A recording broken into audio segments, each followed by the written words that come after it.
Have you ever walked right up to your cat, leaned in for a big hug, and the second you reach out, they just bolt out of the room in a panic? It is incredibly easy to take that personally. Millions of cat owners feel that exact same sting of rejection. But your cat is reacting to their world, not judging yours. Instead of treating them like a golden retriever who craves constant attention, it helps to imagine you've just moved in with a highly introverted roommate, a roommate who deeply values their personal space. Bridging that gap starts with a handful of tiny gestures, small movements that prioritize her choice and slowly lower her guard. When we trade our loud human ways of showing affection for the quiet, subtle cues a cat actually uses, we allow their anxiety to fade and real trust to take its place. Our first rule for living with an introverted roommate is simple: give them plenty of space.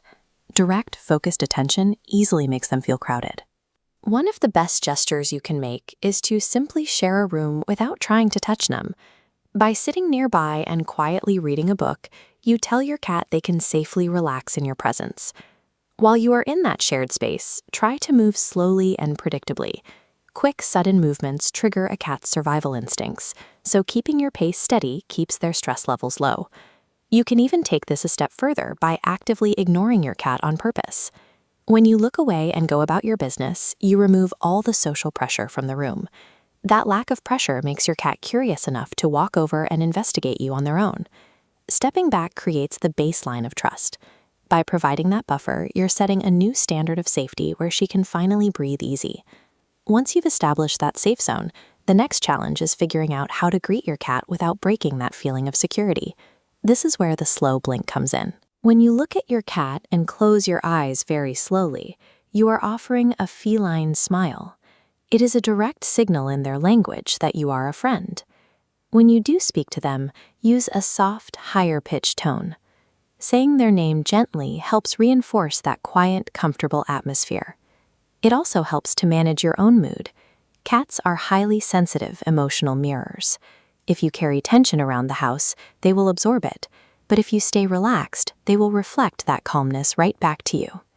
Communicating on this gentle frequency proves to your roommate that you are a predictable, comforting presence, rather than a chaotic disruption. Eventually, your quiet roommate is going to come over and seek interaction. Our final rule covers exactly how to handle that moment. The golden rule of physical contact is to let your cat make the first move. Waiting for them to choose to rub against your leg or jump into your lap shows that you completely respect their boundaries. If they stretch their face toward yours, you can offer a single finger for a gentle nose boop. But remember, you only offer the finger. You let them close the distance. When they are finally ready for petting, focus on scratching their scent glands gently. These are located behind their ears, right under the chin, and at the base of their tail. This diagram shows the specific locations of a cat's scent glands. The areas highlighted here, behind the ears, under the chin, and at the base of the tail, are the exact spots they use to mark things they consider safe. When you gently scratch these locations, it triggers the release of calming pheromones into the air. It works almost like a deep, biological sigh of relief for them. Feeding and playing at the exact same time every day provides a rhythmic sense of security that keeps their survival instincts at rest. Letting your cat completely control the pace and timing of affection guarantees that they will never feel trapped or overwhelmed in your home. Think back to that opening scenario, but imagine doing the exact opposite. You sit down quietly, offer a slow blink from across the room, and then you just wait right there. Because you haven't forced the issue, your cat slowly walks over, looks up, and chooses to curl up in your lap entirely on their own terms. When we choose to wait, we offer the kind of respect that speaks directly to a cat's needs. We're finally expressing our affection in their native language.